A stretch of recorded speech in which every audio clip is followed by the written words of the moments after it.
Bienvenidos, mi nombre es Milagros Berrío, soy periodista de Ojo Público y hoy nos acompaña Paulo Vilcar Pasi. Él es abogado y magíster en Ciencia Política y Gobierno, es investigador del Instituto de Estudios Peruanos, ha sido viceministro de Interculturalidad y de Gobernanza Territorial. Muchas gracias por acompañarnos. Buenas tardes, Milagros. Muchas gracias a ti y a Ojo Público por la invitación. Bien, muchísimas gracias.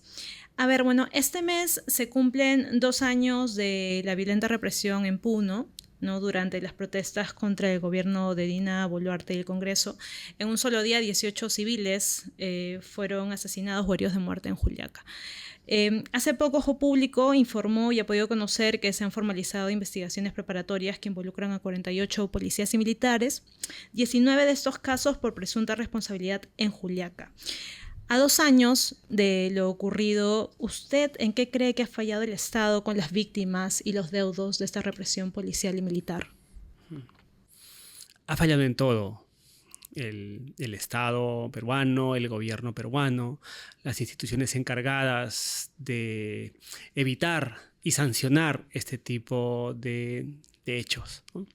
Efectivamente, hace 2 años, un 9 de enero, se produjo una matanza en inmediaciones del aeropuerto de Juliaca y luego en las calles del centro de la ciudad, en medio de protestas generalizadas que se iniciaron prácticamente desde el 7 de diciembre, ¿no? de la caída de Pedro Castillo y la posterior asunción de Dina Boluarte. Pero lo peor de todo es que, pese a la gravedad de estos hechos, no tenemos hasta ahora a ninguna persona responsable, ni penalmente, ni judicialmente, ni tampoco políticamente, ¿no? Vemos que los principales actores que tuvieron, digamos, la decisión política en ese momento, no solamente fueron premiados, ¿no? Sino que varios de ellos todavía se mantienen en sus cargos, ¿no? Y por otro lado, autoridades policiales que estaban al mando, no solamente en Puno, sino en otras partes del país, inclusive han sido ascendidas, ¿no? Entonces, creo que ni siquiera ha habido un intento de poder responder con acciones de justicia, mucho menos con reparación a las víctimas, a los familiares, que además durante todo este tiempo han conformado asociaciones que vienen luchando de manera permanente y que en el caso de Juliaca son quienes han liderado las actividades conmemorativas de este 9 de enero, ¿no? Entonces, hay un largo trecho por recorrer, pero no tengo duda de que va a llegar un momento en que efectivamente la justicia va a encargarse de sancionar a todos los responsables. Ahora, en una reciente publicación en su cuenta de X, usted, que justamente también es de Puno, ¿no? Se preguntaba por qué esta región logra resistir y extender sus luchas. Y analizaba un poco los factores que explican que las protestas contra Dina Boluarte se mantuvieran activas a pesar de la cruel represión, ¿no? en ese periodo, y enumera distintos factores, ¿no? Pero además señala que el dolor y la conmoción de las pérdidas trajo la reafirmación de la dignidad y que también ahondó el sentimiento de indignación y repudio al gobierno de Boluarte y al Congreso. ¿Usted así también describiría este inicio del 2025? ¿Comenzamos este año como un país indignado y golpeado? En realidad creo que nuestro país ya está indignado y golpeado desde mucho antes, ¿no? Este en realidad es un nuevo año en donde se mantiene esta situación. Y tal vez el mejor ejemplo, ya desde hace un tiempo, tiene que ver con los bajísimos índices de aprobación que tienen el gobierno, que tiene el Congreso y en general el resto de instituciones en todo nuestro país. Estas son desaprobaciones históricas, ¿no? Nunca la población, la ciudadanía, ha estado tan en desacuerdo, ha estado tan en contra, ha rechazado tanto a las autoridades como ocurre en la actualidad. Y el correlato de ello no ha sido en ningún momento de parte de parlamentarios, de parte de ministros, de presidenta, del resto de autoridades, buscar escuchar, atender de alguna manera estas demandas de la población. Todo lo contrario, ¿no? lo que ha habido es más bien un recrudecimiento, diría yo, del problema. Lo que hemos tenido son autoridades que han hecho de la actuación impune algo cotidiano, y tenemos múltiples ejemplos de ello en distintos campos. En las decisiones del Poder Ejecutivo, que recientemente he observado esta norma que busca restituir la detención preliminar, un instrumento clave para luchar contra la ola de inseguridad ciudadana. Lo tenemos en el caso del Congreso de la República, donde son múltiples las normas aprobadas para beneficio de algunos parlamentarios, o donde se siguen sucediendo hechos ya no solamente, digamos, irregulares, ilegales, sino hasta inmorales, ¿no?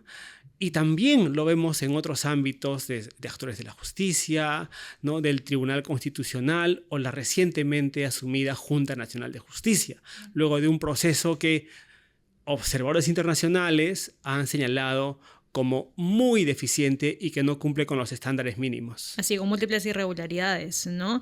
Efectivamente. Y mencionaba usted este tema de la detención preliminar, que claro, en medio de una creciente ola delincuencial, el Congreso aprueba esta norma que derogaba, ¿no?, la detención preliminar en casos de no flagrancia, luego lo restituyó, llegó al Ejecutivo, el Ejecutivo lo ha observado, y es algo poco usual, ¿no? Porque generalmente el Ejecutivo ha estado aprobando, o bueno, mejor dicho, se mantenía en silencio con las normas promovidas por el Congreso, y terminaban siendo aprobadas o publicadas, promulgadas.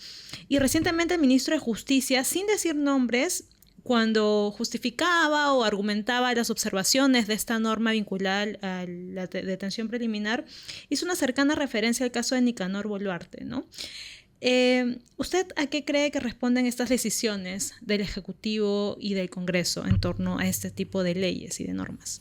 Bueno, ya en realidad hace un tiempo vemos que la racionalidad que está detrás, porque hay una racionalidad en todas estas decisiones, obedece sobre todo a tutelar, a intentar tutelar la seguridad de varias personas que tienen poder político y que ven amenazada, digamos, su libertad, o que van a ser procesados judicialmente por hechos irregulares. Entonces, lo que han venido haciendo es hacer ajustes al marco legal. Hace poco ha publicado el Ministerio Público una serie de normas, ¿no?, que debilitan gravemente la lucha contra la criminalidad, todas ellas aprobadas por el Congreso, sin observación del Ejecutivo, salvo para agravar el problema, como el caso reciente que tú has mencionado, ¿no? Y entonces lo que vemos, pues, es que el interés aquí no es mejorar la administración de justicia, no es salvaguardar el principio de presunción de inocencia, como decía ayer el ministro de Justicia, mucho menos es implementar una política de seguridad ciudadana que efectivamente dé mayor certeza a la población de que las autoridades están haciendo algo, ¿no?, sino el único objetivo, el objetivo central en todo caso, es evitar ser afectados por las investigaciones judiciales, que personas cercanas a la presidenta, como su hermano, ¿no?, como los allegados a su hermano y su abogado, eventualmente recuperen la libertad.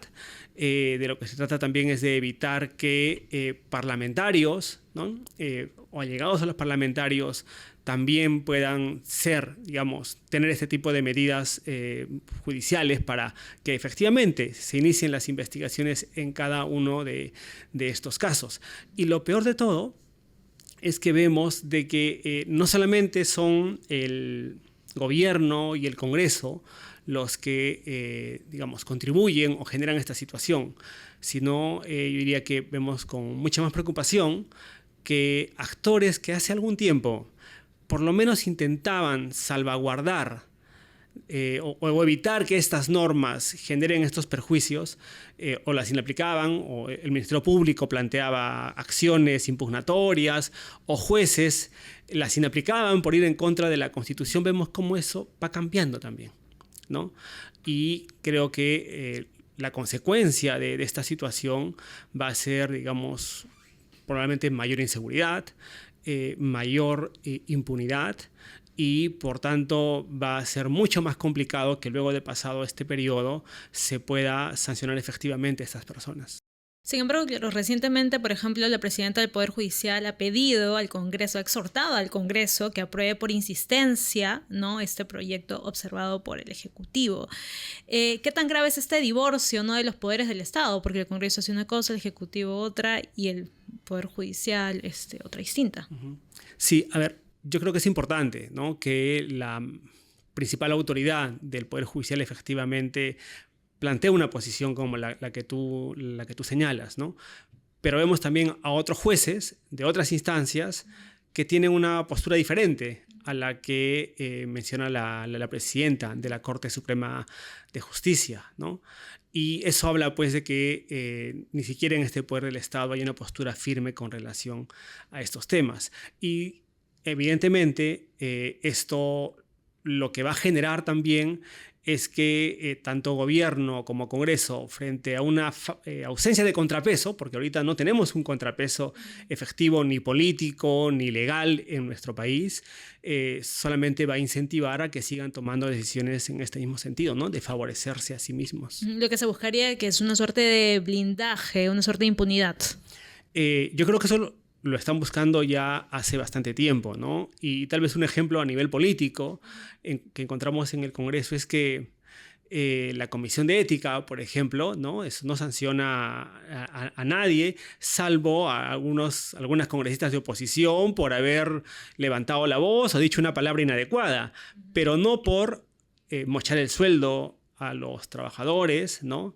Inclusive hay que recordar, Milagros, que en cierto momento, cuando el Parlamento tuvo que tomar una primera decisión en relación a un congresista que está actualmente purgando prisión por violación, la primera decisión fue no autorizar, ¿no?, el antejuicio político, desaforarlo, mejor dicho, no se autorizó. Fue una segunda votación, luego de una presión muy grande, que se pudo cambiar esta decisión pese a lo escandaloso del caso, ¿no? Entonces vemos pues que en el Parlamento hay demasiadas muestras de un comportamiento generalizado de impunidad. Y ahora, justamente, y también en línea con lo que estamos hablando, este año comienza, o de alguna forma, y se inicia lo que son las campañas electorales, ¿no? Ya en teoría la presidenta debería los próximos meses convocar a las elecciones para el próximo año. Y esto ocurre precisamente en un contexto de arremetidas al sistema de justicia, las graves denuncias que involucran a los ministerios, por ejemplo el caso de Caliwarma, en el caso del Congreso, la presunta red de prostitución y los otros casos que usted también me mencionaba, no mochasuelos y demás. ¿Qué cree usted que le espera al país este año? ¿Cuál es la principal amenaza que puede enfrentar el Perú? Sí, a ver, efectivamente en abril corresponde al gobierno convocar a un nuevo proceso electoral, ¿no? Y usualmente los actores políticos esperan con muchas ansias las elecciones, porque las elecciones son la oportunidad para que alguno de ellos consiga el poder, ¿no?, logre la mayor votación y alcance ser elegido presidente, ser elegido congresista, etc. Eso es lo usual, ¿no? Y de hecho en otras circunstancias esa ha sido, digamos, la razón o el motivo que, digamos, incentiva a los actores políticos a actuar, ¿no? Pero lo que estamos viviendo en este momento es una situación diferente, diría yo, ¿no?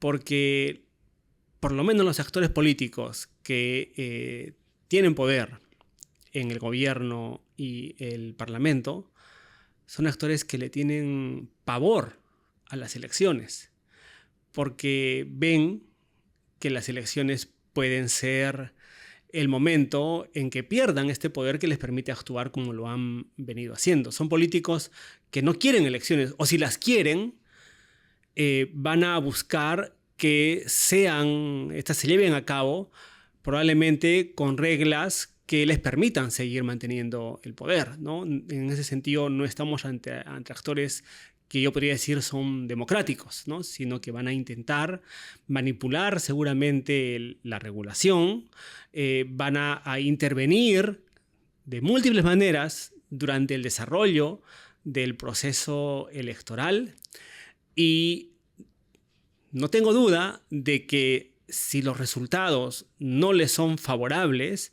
muy probablemente intenten desconocerlos como ya lo han hecho en el pasado. O sea, vamos a estar de manera permanente con este discurso de fraude.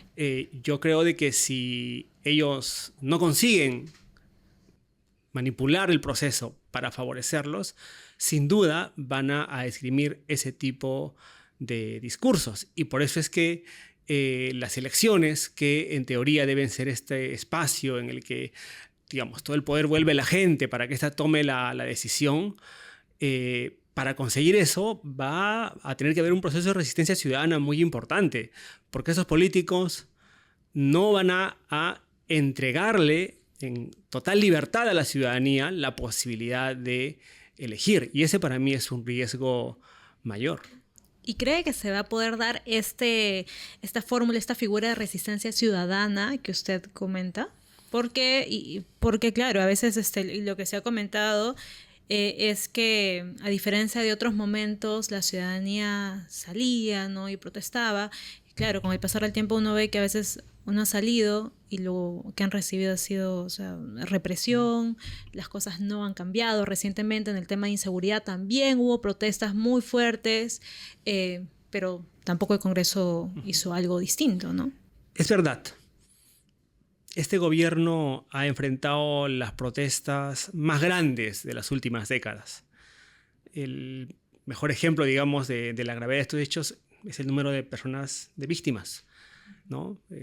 Casi 50 personas fallecidas, centenas de personas heridas, centenas de personas intervenidas y procesadas judicialmente, algunas decenas de sentenciados, ¿no?, por ejercer el derecho a la protesta. Es verdad que las protestas, a diferencia de lo que ha ocurrido en otros momentos no tan lejanos de nuestra historia, no han tenido, digamos, no han generado un impacto político, porque estamos frente a actores políticos diferentes, ¿no?, que han hecho de esta actuación impune su forma cotidiana, ¿no?, de ejercer el poder.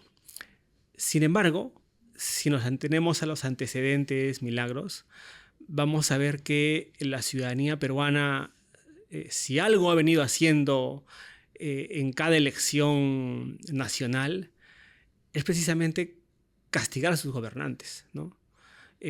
Por lo menos desde la elección de los últimos 20 años, ¿no?, un periodo democrático, vamos a ver que quienes ejercían el poder han sido derrotados ampliamente en los procesos electorales. Los peruanos, las peruanas, castigamos a nuestros gobernantes en las elecciones y muchas veces ello ha llevado a desaparecer a las organizaciones políticas que estos mismos gobernantes, digamos, tenían, ¿no? Lo hemos visto en el caso de Alejandro Toledo, de Alan García, de Ollanta Humala, ¿no?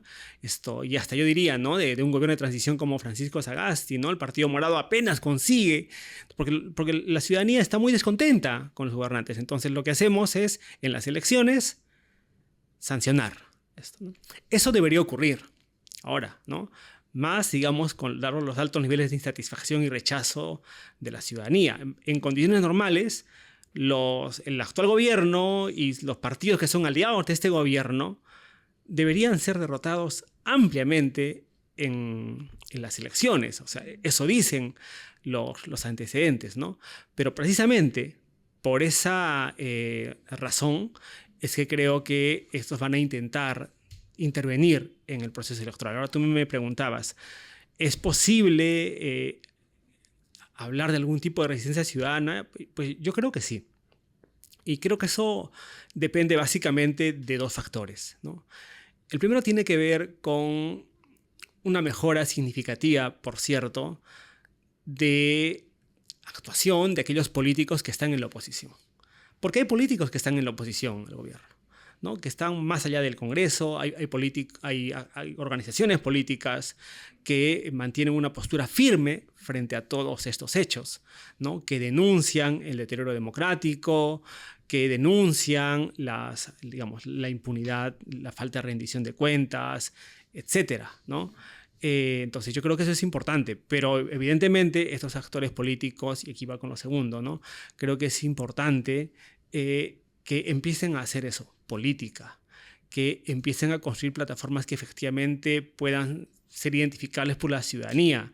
Si tenemos 38 partidos, ¿no?, sin ninguna posibilidad de alianza entre aquellas organizaciones que están claramente en contra del gobierno, sean de izquierda, centro, derecha, o que mantengan alguna plataforma mínima, va a ser muy, muy difícil, ¿no? Pero yo creo que sí, que sí hay elementos para llevar adelante, digamos, para activar o traducir, mejor dicho, este rechazo ciudadano hacia unos resultados electorales. La manera en que se plantee la campaña, el tipo de plataformas que se puedan establecer y sobre todo, ¿no?, poner en evidencia quiénes son los actores políticos que nos han llevado a esta situación, me parece que es un elemento esencial.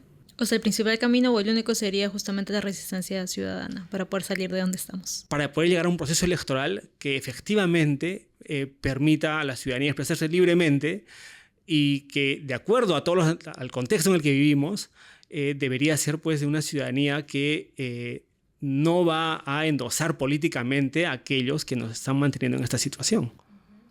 ¿Cree realmente que el peruano castiga con su voto? Porque si bien también se da algunas situaciones como las que usted comenta, también hay otros casos donde vemos, o sea, caras conocidas que hemos visto hace muchos años en distintos congresos y vuelven al Congreso, o también vuelven a postular a la presidencia, entonces, y vuelven a ser elegidos en muchos casos. Entonces, ¿realmente el peruano castiga con su voto?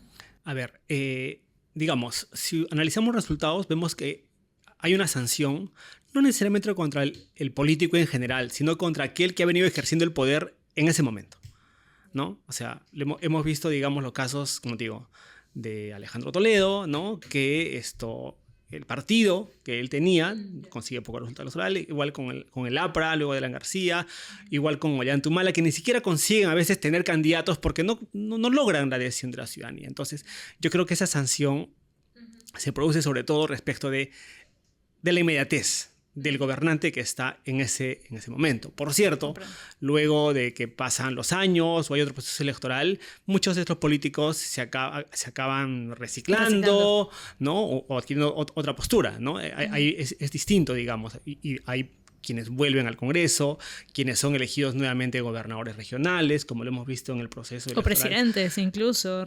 O presidentes, como en el caso de Alan García, ¿no? En fin, ¿no? Pero respecto a los que ejercen el poder en ese momento, yo sí creo que en su gran mayoría hay una sanción electoral.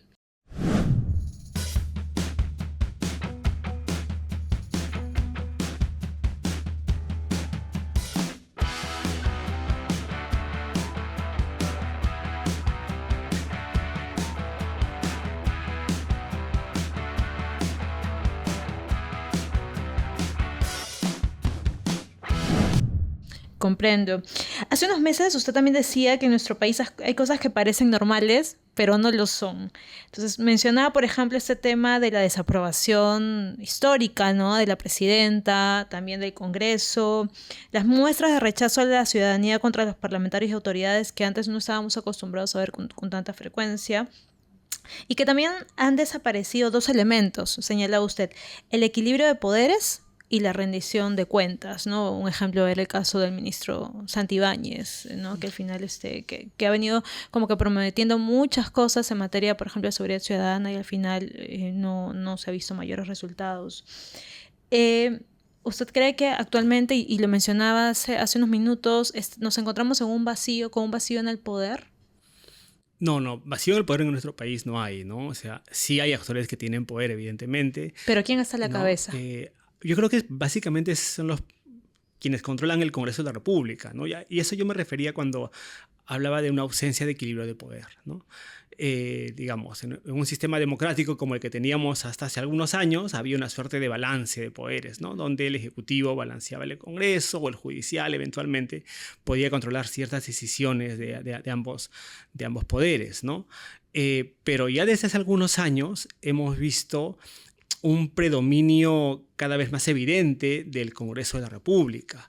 Y eso se ha traducido en una serie de normas y modificaciones constitucionales aprobadas los últimos 3 años, ¿no? Yo estoy seguro que cualquier constitucionalista va a ser muy complicado que pueda sustentar de que no, ahora sí tenemos un mejor equilibrio de poderes, ahora sí, no, de ninguna manera.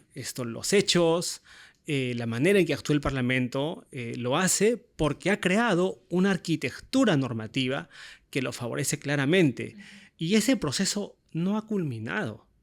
Eso probablemente vaya a agravarse hacia lo que viene. Básicamente a partir de la manera en que se ha aprobado el sistema bicameral, ¿no? En la reforma constitucional que fue aprobada, hay que recordarlo, en contra de lo decidido mayoritariamente por la ciudadanía en el referéndum, ¿no? El Congreso ha establecido un sistema bicameral en el que el Senado, que va a estar integrado por 60 personas, tiene todo el poder. Para empezar, es un Senado que nunca puede ser disuelto, es un Senado que es el que tiene la última palabra sobre la aprobación de las leyes, es un Senado que tiene la facultad de elegir o destituir a los principales funcionarios de otros organismos constitucionales autónomos como el Tribunal Constitucional, la Defensoría del Pueblo, en fin, ¿no? Entonces, estamos creando un modelo bicameral en donde todo el poder va a estar en esas 60 personas que van a ser elegidas, digamos, por distrito único algunas y otras por distrito múltiple, como se ha indicado, ¿no? Y todo eso, digamos, va a ocurrir sin que se haya aprobado ninguna otra medida que permita a quien gane las elecciones poder tener cierta estabilidad en el cargo. ¿A qué me refiero? ¿No? A que, como están dadas las condiciones, es muy probable que el presidente o presidenta no tenga mayoría en el Parlamento, ¿no? Y que por tanto esté constantemente sometido a la presión de los distintos grupos que van a estar en la Cámara de Diputados y sobre todo en el Senado de la República, ¿no? Por tanto, si un presidente o presidenta quiere sobrevivir, probablemente, Milagros, lo único que le vaya a quedar es intentar cambiar estas reglas, ¿no? Y eso va a generar que sea la crisis política, ¿no? De un gobierno que, si quiere tener cierta autonomía, si quiere ejercer, digamos, como tal, va a tener que buscar un cambio. Y eso seguramente va a contar con un rechazo del Congreso de la República. Entonces el poder del Congreso va a ir creciendo con el tiempo, puede ir creciendo, esa es la amenaza, que puede ir creciendo el poder y generando mayor desequilibrio. Así es. Mira, hace algún tiempo parecía que era, digamos, solamente el Congreso, ¿no? Pero hemos visto cómo el Congreso ha ido copando otras instancias, ¿no? Lo ha hecho con el Tribunal Constitucional, lo ha hecho más recientemente con la Defensoría del Pueblo, con la Contraloría General de la República, ¿no? Y además ahora con propuestas para también modificar el sistema, digamos, la intervención en el Jurado Nacional de Elecciones, la elección del jefe de la OMPE, en fin. Entonces, es un Congreso que va buscando tener cada vez mayor, digamos, poder sobre otros organismos, ¿no? Y está siempre, creo yo, en la agenda del Congreso, por ejemplo, la intervención en los propios organismos de justicia, ¿no? Son varias las mociones que se han presentado, y de hecho hay una comisión conformada para elaborar una propuesta de reforma del sistema de justicia. Sí. Entonces, o sea, todo indica de que esta ruta puede seguir. Ajá. No, sí, hay decenas de normas o propuestas del Congreso justamente para hacer modificaciones. Inicialmente era desde el Ministerio Público, ahora también es al Poder Judicial, ¿no? Entonces me dice que esto puede ampliarse. Si ya hablamos del Ministerio Público, Poder Judicial, Junta Nacional de Justicia, Defensoría, Tribunal, los órganos electorales, ¿qué puede venir después?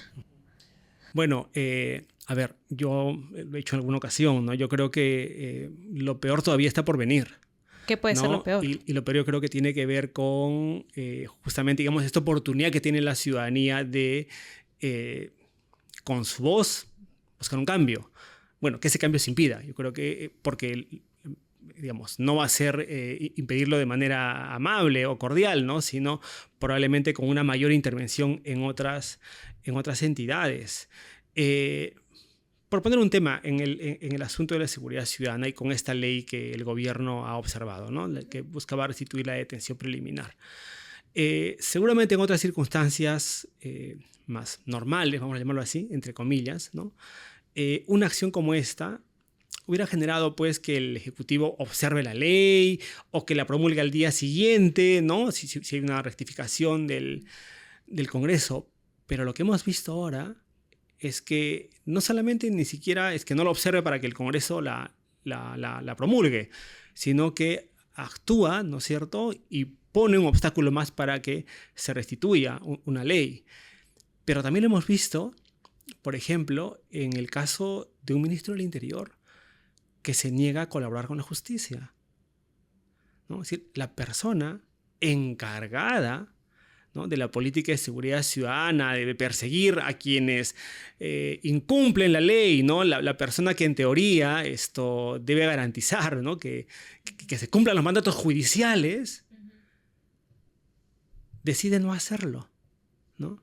Decide primero entregar un celular, como en el caso de esta investigación, ¿no? Entonces vemos pues a un ministro del Interior que activamente, ¿no?, ya ha llegado a obstruir la justicia de manera evidente, que pasa al retiro a oficiales de la policía por mera inquina, ¿no?, y por el hecho de haber investigado simplemente a la presidenta y a otros actores políticos. Entonces, eso hace unos meses era muy difícil que pudiera ocurrir y está ocurriendo.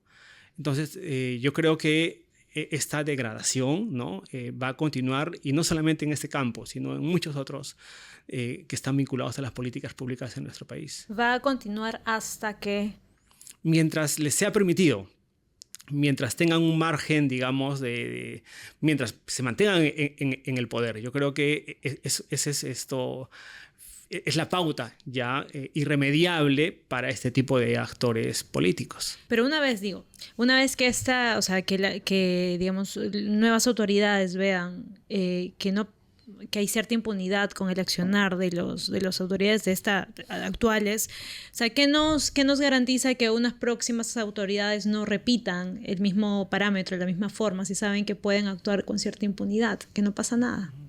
Bueno, yo creo que ahí va, efectivamente, eso puede ocurrir, ¿no? Si esa es la manera en que entramos a otro tipo de sistema político, ya no le llamaremos ni siquiera deterioro democrático, sino será de otro tipo, ¿no? Pero yo creo que tal vez la mejor manera o la ruta para evitar eso tiene que ver con que efectivamente, digamos, hay un mandato ciudadano pues muy claro, distinto a ese, ¿no? Si los ciudadanos efectivamente castigamos y sancionamos de manera contundente este tipo de actuaciones, seguramente ese va a ser la principal pared para que aquellos que quieran repetir ese tipo de actuaciones se vea impedido hacer. Puedo sonar muy naif, puedo sonar muy, muy ingenuo y decir, no, la solución está en las manos de la ciudadanía, ¿no? Pero es que finalmente eso es, ¿no? De eso se trata en la democracia, ¿no? De que es la ciudadanía la que tiene que tomar, digamos, la última decisión. Y tal vez un elemento más que creo que es importante, ¿no? Y es que yo no soy de los que creen que la gran mayoría, por lo menos de la población, digamos, se salta las normas porque así está bien, etcétera, ¿no? Que somos informales porque queremos o porque es parte de nuestra cultura, etcétera, ¿no? No, yo lo que creo es que en general, digamos, si algo hemos visto los peruanos y peruanas de manera recurrente en la política de nuestro país, es que buena parte de estos actores, ¿no?, acaban actuando en beneficio propio, ¿no?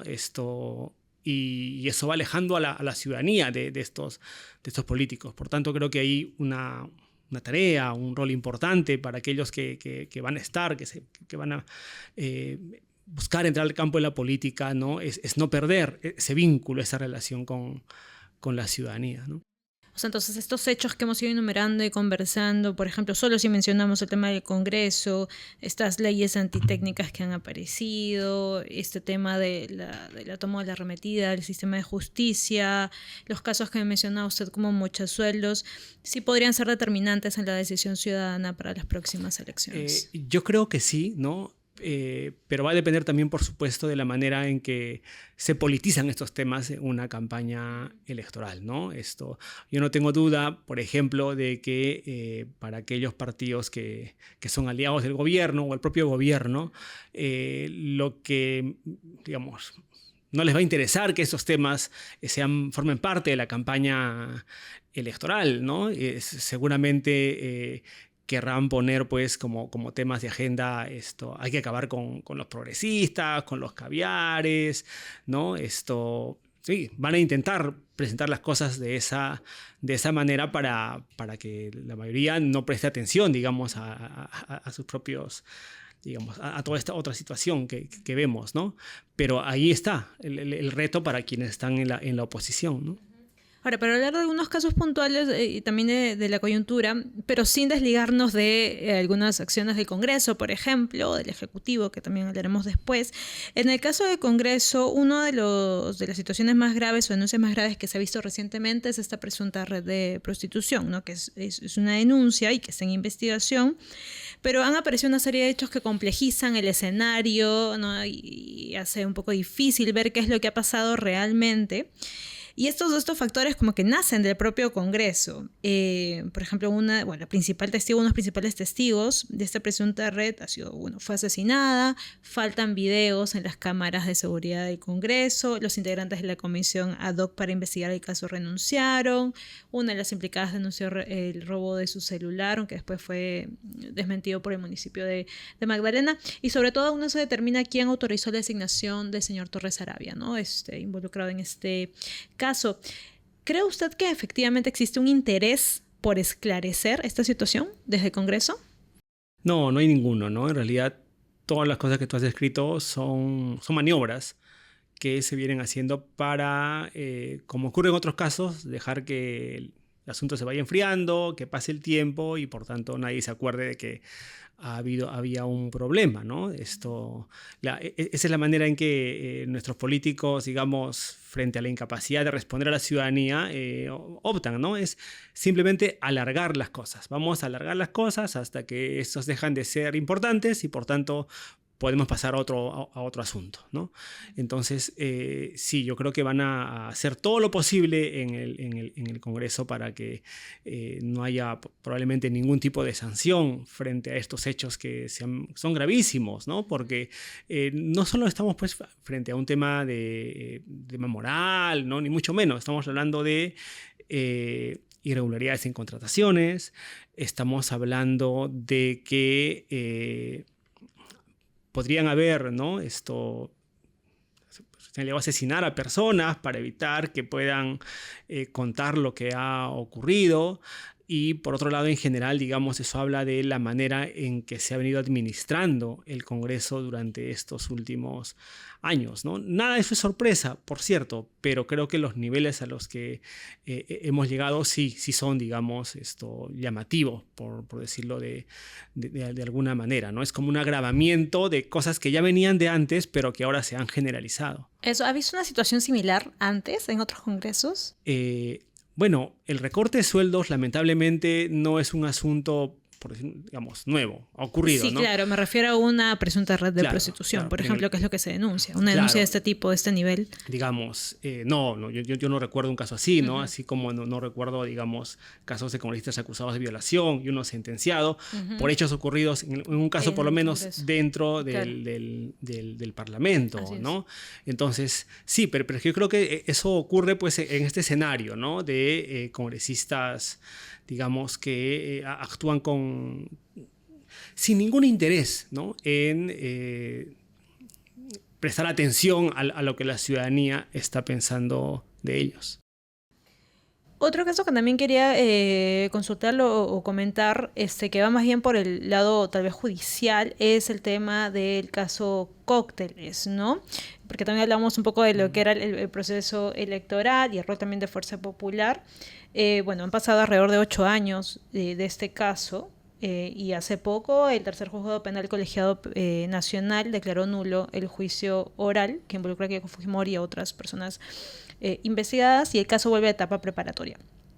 ¿Cuál sería la principal consecuencia de esta decisión en este año donde inicia la campaña electoral, tanto para Keiko como en general, para Fuerza Popular? Sí, bueno, sin duda es lamentable, ¿no?, que esto haya ocurrido. No soy un especialista en derecho procesal penal, pero entiendo que han habido por lo menos algunos hechos que han llevado y se advertía que podía ocurrir esta situación, ¿no? Pero ya en el campo de la política, sin duda, esto va a ser utilizado por el fujimorismo, por Fuerza Popular, para intentar presentarse como que hubieran sido absueltos ya por el Poder Judicial, lo que no es cierto. Que no es así, así ¿no? es. Pero ese va a ser el discurso, ¿no? Y también en el campo de la política, lo que va a ocurrir, más allá de este intento de limpiar el rostro del fujimorismo, es que da una razón más para presionar al Ministerio Público, ¿no?, a la Fiscalía de la Nación, ¿no?, en general, digamos, para seguramente apartar de estos casos a los fiscales, como ya ocurrió, creo, por lo menos parcialmente en el caso del fiscal José Vela, ¿no? Entonces, probablemente esa sea otra consecuencia u otro efecto que esperan conseguir quienes han sido beneficiados con esto, ¿no? O sea, limpiarse, pero al mismo tiempo ver que aquellos actores incómodos en el Ministerio Público eventualmente puedan ser retirados, ¿no? Y buscar que haya otros fiscales que seguramente no tendrán todo el conocimiento del caso, en fin, por decir, digamos, algo amable nomás, no hablar de fiscales que puedan jugar directamente a favor de ciertos intereses, ¿no? Entonces yo creo que esos dos son, digamos, son los impactos políticos, por lo menos, que de primera intención pueden haber con relación a esta decisión. ¿Y quién sería responsable de que este proceso o este caso haya llegado a este estado, ¿no? O sea, que finalmente se haya tenido que anular el juicio oral y se tiene que regresar a etapas previas. Bueno, yo creo que en general, digamos, esa es una pauta, lamentablemente, en muchos procesos judiciales en nuestro país, ¿no? Uno sabe cuándo empieza un proceso, pero nunca sabe cuándo acaba, ¿no? Y ese es un problema, creo, de la administración de justicia en general. Entonces, sí, seguramente hay responsabilidades individuales de aquellos funcionarios del Ministerio Público y del Poder Judicial que en teoría son los que debían encauzar bien este proceso. Pero también hay ciertas causas estructurales, ¿no?, del propio sistema de la administración de justicia en nuestro país. Y por supuesto, también creo que ha habido, digamos, una suerte de permanente presión política para que eso ocurra. Porque no hay que ser ingenuos. Yo creo que creer que este ha sido solamente un tema de índole penal, eso no creo que haya sido así, ¿no? Acá ha habido mucho interés, mucha presión política para llevar a ciertos resultados, y eso va a seguir ocurriendo, ¿no? Es decir, el proceso efectivamente vuelve a que se inicie el juicio oral, y seguirá la presión política, ¿no? Y seguramente podrán equivocarse nuevamente los actores políticos, y las reglas judiciales seguirán siendo tan malas como las que ya conocemos, ¿no? Entonces, digamos, eso va a ser muy difícil llevar adelante este proceso, pero yo espero, pues, que quienes están a cargo efectivamente puedan reconducirlo. Otro punto, otra consulta, también desde su experiencia, bueno, usted ha sido funcionario del Ministerio de Cultura, ha sido viceministro de Interculturalidad. Me gustaría también recoger su opinión sobre lo ocurrido recientemente con una obra de estudiantes, ¿no?, de artes escénicas de la Universidad Católica del Perú, como parte de un curso, proyecto de tesis. Bueno, se sabe, se conoce, ¿no?, que se ha suspendido este festival a raíz del afiche de una de las obras que estaban presentando los estudiantes. ¿Usted cómo califica, cómo describiría esta situación, este escenario? ¿Se trataría de un nuevo episodio de censura en el país? Desde hace ya algún tiempo el Ministerio de Cultura ha dejado su rol de protector, digamos, de la libertad creativa, artística en nuestro país, para sumarse a aquellos sectores que buscan censurar todo aquello que les incomoda, ¿no? Algunos en temas religiosos, en temas políticos, en temas históricos, ¿no? Porque hay que recordar que digamos, este pronunciamiento del Ministerio de Cultura, ¿no? Esto en respuesta a algunos sectores conservadores que habían alzado su voz se produce pocos días después de haber retirado el cargo a Manuel Burga del lugar de la memoria, ¿no? Entonces, digamos, no es nada extraño, ¿no? Que el Ministerio de Cultura haya actuado así. Entonces, vemos pues que en general es un sector que claramente, ¿no? En el Ministerio de Cultura claramente está sometido a una línea, digamos, política cercana a los principales aliados del gobierno en los sectores conservadores del país, ¿no? Actores como el alcalde de Lima, Rafael López Aliaga, ¿no? Círculos religiosos conservadores que tienen una línea parecida, sectores de las Fuerzas Armadas que buscan, y del fujimorismo, ¿no? Que buscan reconstruir o reescribir la historia de nuestro país. Esa línea es la que sigue el actual Ministerio de Cultura. ¿Hablamos solo del Ministerio de Cultura o hablamos más bien como gobierno de esta cercanía con los sectores conservadores del país? Sí, bueno, en general, digamos, se trata yo creo, del gobierno en general, ¿no? Pero creo que lo grave en el caso del Ministerio de Cultura es que precisamente, pues, su rol es garantizar, ¿no?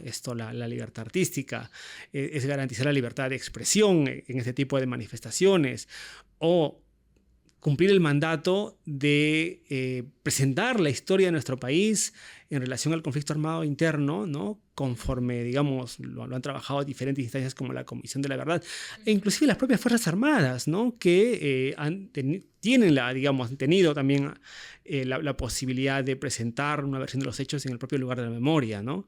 Entonces, pero bueno, lamentablemente esa es la situación actual, y es un Ministerio de Cultura pues que, como mencioné hace un momento, actúa bien apegado a ese tipo de posturas.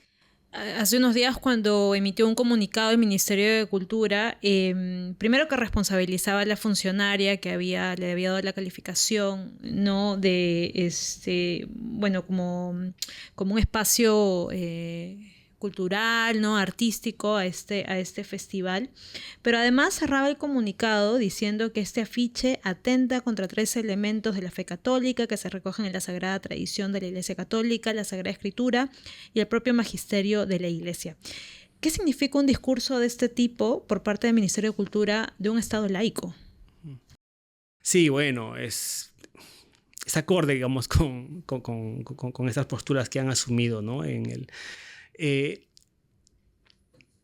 Digamos, yo creo que lo que ocurre exactamente en este caso es una búsqueda, ¿no? de estos sectores más conservadores por precisamente controlar lo que la población puede ver, no puede ver, ¿no? A qué podemos tener acceso o a qué no, ¿no? Y sin duda, recurrir a argumentos religiosos, va pues precisamente en línea con ello, ¿no? Por eso creo que este pronunciamiento del Ministerio de Cultura es la mejor muestra, ¿no?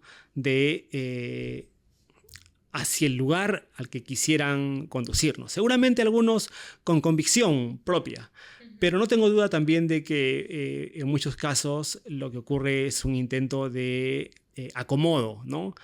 De ciertos funcionarios, ciertas burocracias que básicamente van a hacer lo que el poder de turno les indique, independientemente de que eso no se condiga con el mandato o con la competencia que tienen, ¿no? Incluso también señalaba que se le va a retirar esta calificación de espectáculo público, cultural, no deportivo, pero bueno, según el decreto que ve esos temas, para hacerle, bueno, retirar esta calificación se necesita una serie de requisitos, un informe técnico.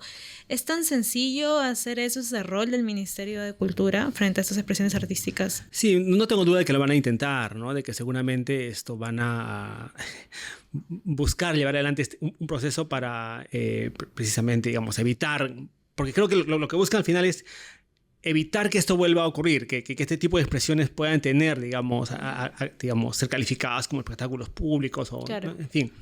¿No? Entonces, sí, yo no tengo duda de que el Ministerio de Cultura lo van a hacer de todas maneras, ¿no? Ahora, a propósito de informes técnicos, el informe que sustentó la destitución de Manuel Burga, del LUM, que justamente también usted comentaba de ello, el informe hecho por la Oficina de Asesoría Jurídica, concluía que al ser un cargo de confianza no requiere causa justa y parte de la naturaleza subjetiva. ¿Cómo usted analiza lo ocurrido con el ahora exdirector del LUM? Bueno, ya hace tiempo, en verdad, lo que hemos visto es que la narrativa que existe en el LUM, en el lugar de la memoria, es muy incómoda, ¿no? A los aliados del gobierno, a quienes sostienen a este gobierno desde el Congreso, desde la Municipalidad de Lima, ¿no? Entonces, el director o la persona que estaba a cargo de esto, Manuel Burga, durante varios años, que ha mantenido esta postura, evidentemente pues resulta muy, muy incómoda, ¿no? Y los argumentos jurídicos, entre comillas, que se señalan, ¿no? De que un cargo de confianza puede ser retirado de forma subjetiva, bueno, esto claramente, digamos, uno puede decir de que, a ver, están buscando los 5 pies al gato para deshacerse de alguien que no les es cómodo, ¿no? Y tal vez lo que, digamos, mejor revela ello es que si hubiera un interés, porque efectivamente quien se haga cargo del LUM sea una persona con credenciales, ¿no? Y que va a cumplir un trabajo adecuado, es que el reemplazante de Manuel Burga sea una persona que tenga pues un perfil adecuado para ello, ¿no? Y nada indica que eso vaya a ocurrir, ¿no? Que tengamos a una persona con trayectoria profesional, ¿no? Con prestigio, que pueda mantener el legado, que, ojo, no es un asunto de Manuel Burga, de las asociaciones de víctimas, realmente no, es un legado, digamos, de todo el país, es la historia que se cuenta en el LUM.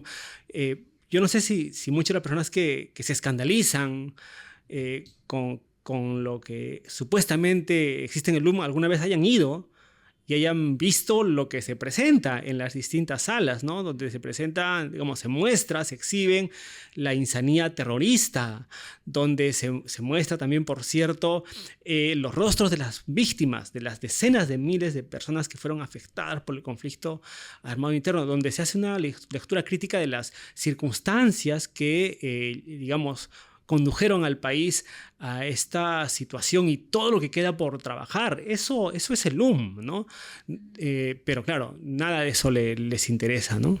Aquí hablamos claro, del conflicto armado interno, de este espacio, del LUM, pero también, por ejemplo, y me recuerda el tema de esta revisión de textos escolares, donde también se buscaba a ver si es que había este término de conflicto armado interno, y en algún momento este proyecto del Ministerio de Educación buscaba modificar, ¿no? la lista de materiales de textos escolares. Usted me decía que hay un intento por reescribir la historia y vemos que no solo va por un espacio con el LUM, sino va por distintos rubros, ¿no? También el tema educativo y otras áreas. Y también con decisiones judiciales, ¿no? Como las que hemos conocido hace un par de semanas, ¿no? Dando libertad a un oficial procesado, digamos, por graves violaciones a los derechos humanos, o más recientemente, o por lo menos lo veía ayer, ¿no? Con la publicidad de una nueva serie policial, entre comillas, ¿no? Que se llama algo así como Grupo Colina, ¿no? Como buscando efectivamente crear una corriente, ¿no? De información para hacernos creer que lo ocurrido en las décadas pasadas no existió, ¿no? De que no hubieron violaciones de derechos humanos, de que no hubieron actos de corrupción, de que no habían comandos de aniquilamiento, ¿no? Etcétera, etcétera, ¿no? Entonces, sí, a mí me queda claro que hay un esfuerzo desde diferentes sectores que buscan hacer que nos olvidemos de todo lo que ocurrió en los años 80 y 90 en nuestro país. Con esto que describe, como lo que hemos conversado en los minutos anteriores, tenemos este año y el próximo, en teoría, que serían las elecciones, por lo menos hasta el momento, ¿no? Las elecciones generales. ¿Qué le espera al país, a la ciudadanía, con las autoridades, con el accionar de gobierno y del legislativo para estos 2 años, o por lo menos para este año? Sí, a ver, sí, algo que, digamos, además de todo lo dicho, ha caracterizado al actual gobierno es que no tiene un objetivo, digamos, general de gobierno, ¿no? Uno no puede decir, a ver, ¿cuáles son las grandes reformas en política pública? ¿Cuál es el objetivo para mejorar, no sé, la educación universitaria, los sistemas de saneamiento, como hacían en otros gobiernos, ¿no? Nada de eso se observa en el actual gobierno, ni tampoco en el caso del Congreso de la República, ¿no? Entonces, creo que nos espera, digamos, un deterioro cada vez mayor de servicios públicos, en fin, de la acción del gobierno que está dirigida a atender y a resolver los problemas de la gente. Creo que va a haber muy poco, ¿no? Ni siquiera se logra inaugurar el aeropuerto principal de nuestro país, ¿no? Se posterga una vez más. La mejor muestra, digamos, de cuán ineficiente pueden ser es el acceso con 2 puentes transitorios, digamos, ¿no? Entonces, ya, esa es una característica de este gobierno, ¿no? No hay plan, no hay objetivo. Y por otro lado, tampoco existen, digamos, funcionarios que tengan capacidades suficientes para implementar algún tipo de política pública, ¿no? Ya mencioné el caso del aeropuerto que no se puede inaugurar.